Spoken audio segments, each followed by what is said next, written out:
पहिला श्लोक.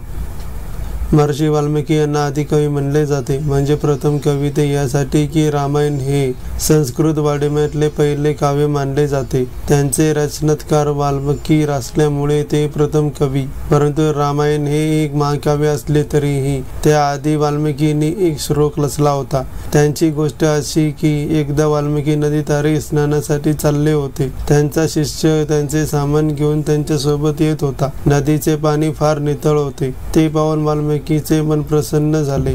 ते शिष्याला म्हणाले, पहा, एखाद्या पवित्र हृदयी माणसाच्या मनासारखे हे पाणी स्वच्छ आहे. इथेच थांबूया. तेथेच एक क्रोच पक्षीची जोडी होती. ते एकमेकांशी खेळण्यात मग्न होते. त्यांचे एकमेकांशी प्रेमाने खेळणे पाहून वाल्मिकींना अजून छान वाटले. दुर्दैवाने तेवढ्यात एक बाण येऊन त्या पक्षाला लागला आणि तो तिथेच मरू पडला. त्याच्या जोडीदाराने दुःखाने जोरजोरात आक्रोश केला. दुःख सहन करून तिनेही लगेच गतप्राण झाली. एका शेतकऱ्याने एका पक्ष्याची शिकार केली आणि त्या दुःखाने आणखीन एका पक्षीचा जीव गेला.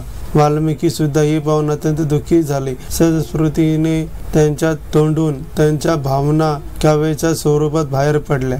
मा निशा प्रतिष्ठा तव मगम शाश्वती समा यत क्रोच मेथुना देखमवधी का मोहितम. ये निषेधा शिकारी, तो विनाकारण प्रेमाचा मग्न असणाऱ्या निरपराध पक्षाचा जीव घेतला. तुला कधी सुख मिळणार नाही.